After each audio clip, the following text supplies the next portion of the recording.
children, welcome to the lesson time. It's going to be a beautiful time of learning for you. Not just for this week, but this year long. For this whole year, we are going to learn some amazing stories from the book of Genesis.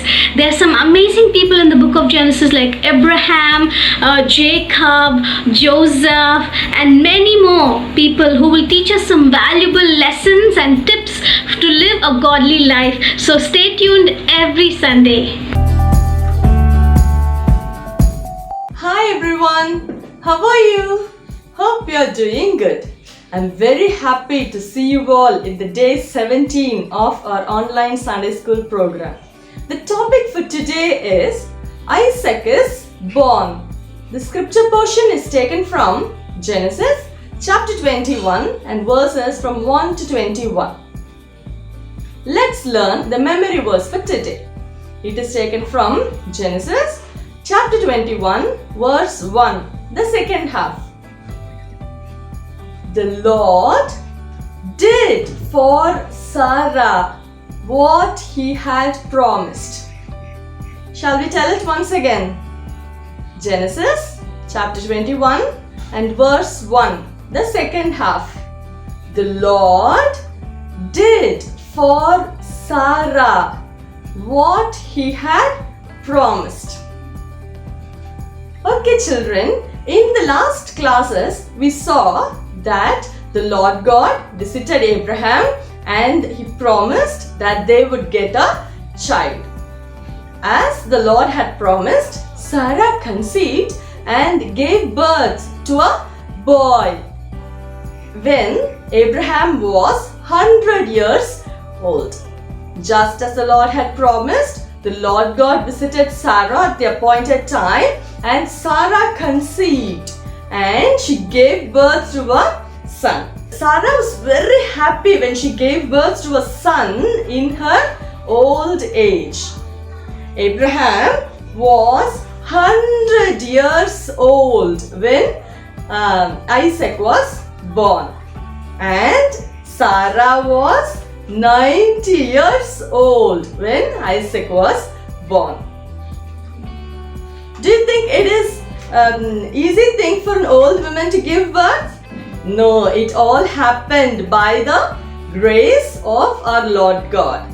And Abraham and Sarah were very happy about their son. Abraham named his son Isaac.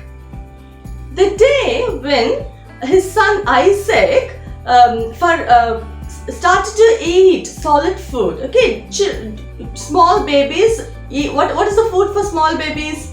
They only drink milk. When they grow up, they begin to eat other food as well. The day when Isaac began to eat food, Abraham made a big feast in his house. He was very happy. He made a big feast.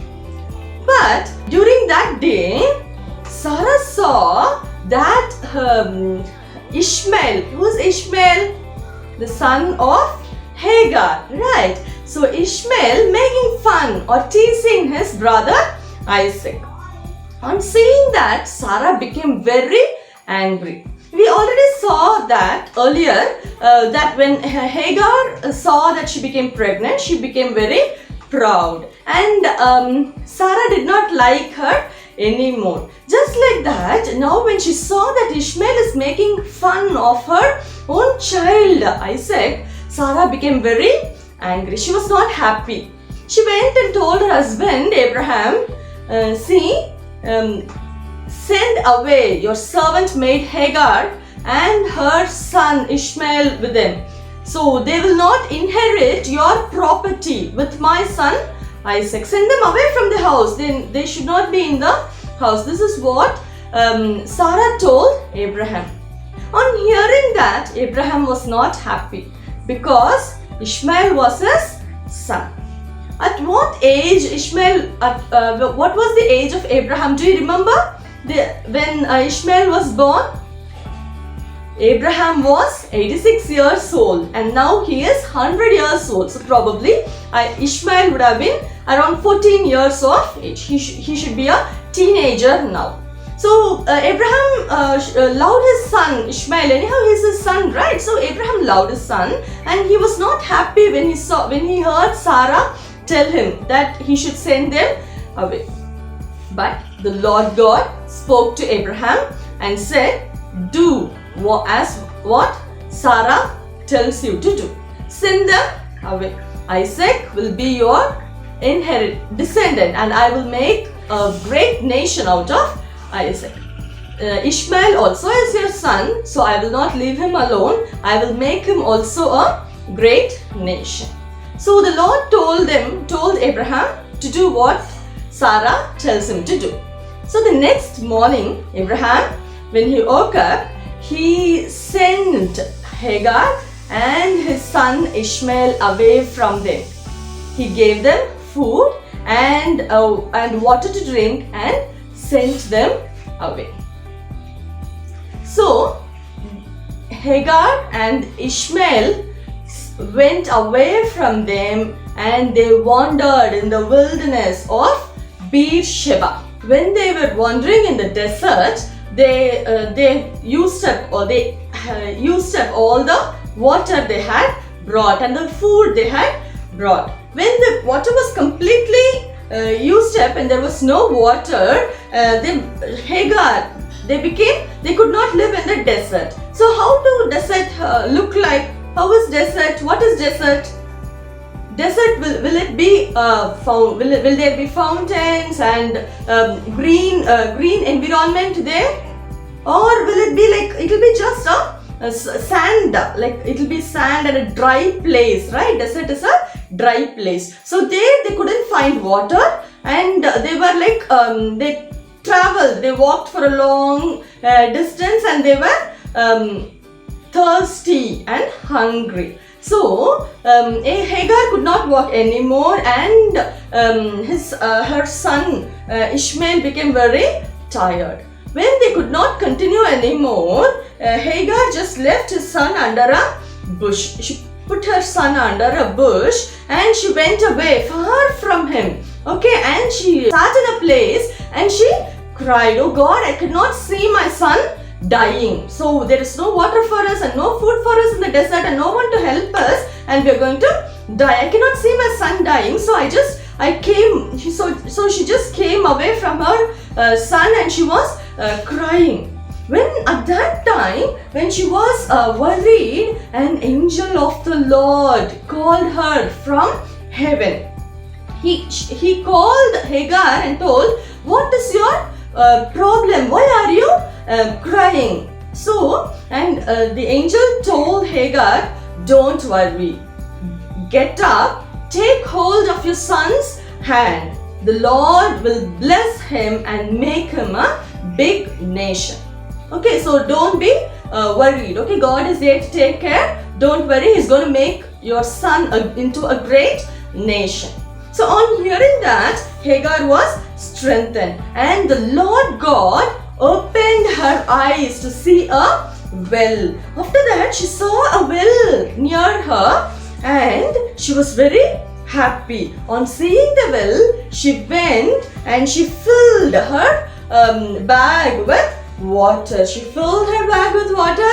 She should have drank water, right? And she gave her son Ishmael to drink. Okay, so they were comforted in the desert. So Hagar and Ishmael lived in the desert of Paran for the rest of their lives. And God was with Ishmael, and Ishmael became an archer. You know what? Who's an archer?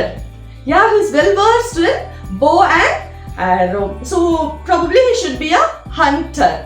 Okay, so his mother Hagar found him an Egyptian girl and married her to Ishmael.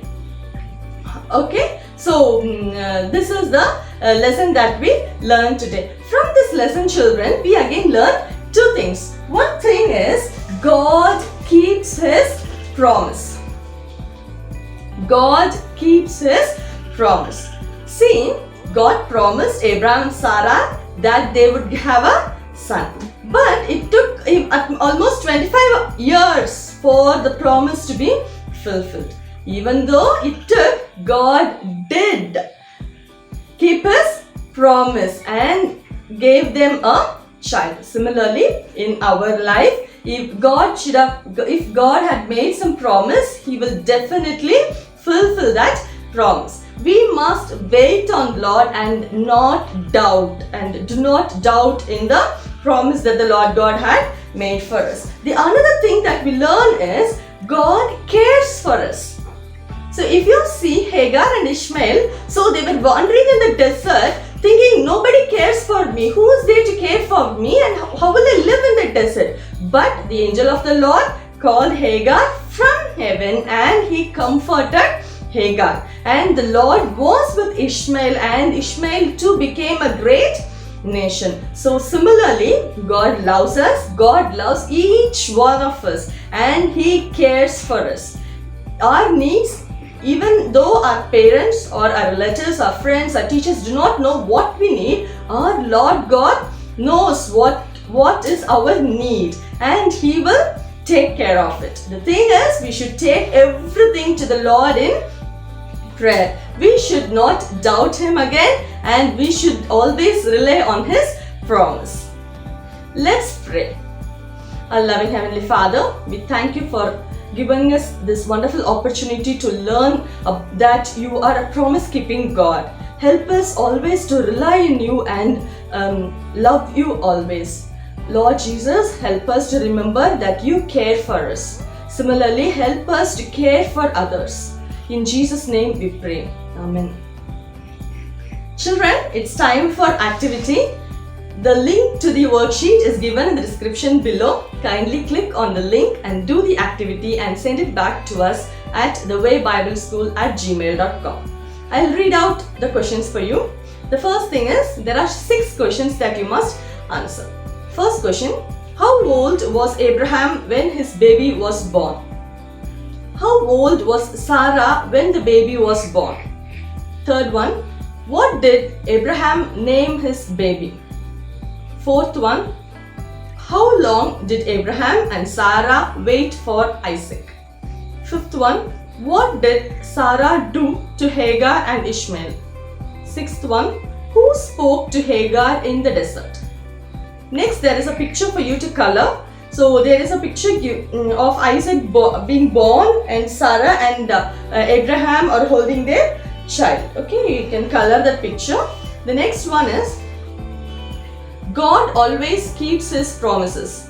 Abraham and Sarah did not have the Bible to read and learn from, but we do. Let's look at some places to see if God keeps his promises. Genesis chapter 3 and verse 15. God promised that Jesus would come and defeat Satan. Did Jesus come and die and defeat Satan? This is a question and there is a space given for you to fill. Next one, Genesis chapter 9 and verse 11. God promised that he would never flood the entire earth again. Did God keep his promise? Okay, you must write your answer. Genesis chapter 12 and verse 2. God promised that he would make Abraham a great nation. Did God keep his promise? Write your answer. Exodus chapter 3 and verse 17. God promised that he would rescue the Israelites from Egypt. Did God give the Israelites their own land? Give your answer there. Okay. So now let's see God's promise for us. John chapter 11 and verse 25. God promises us that we will have eternal life in heaven if we believe him. Will he keep his promise? Okay, so you can write your answer. Hebrews chapter 13 and verse 5, God promises that he will never leave us. Will he keep that promise? Your answer. John chapter 3 and verse 16, God promises to forgive us our sins if we confess. Will he keep that promise? Okay, just go through these verses carefully, okay, and then write your answers. Okay, so the next one is, sometimes we make promises too. What are some promises you have made, or what promise have your mom or dad made? Okay, so we generally make promises, so there is a space given for you to write down the promises. So we are humans and sometimes we cannot keep our promises. Did you ever make a promise you could not keep? Did your mom and dad ever break a promise? We are only humans, but we can trust God to keep His promises always. Okay, children. Okay, hope you enjoyed today's lesson. See you in the next class. May God bless us. Children, thank you very much for joining us this week and hope you are blessed. And now it's time to say bye, and that in Korean language, which is 안녕히 계세요. 안녕히 계세요, which means bye. And God bless you. Stay tuned for the next week.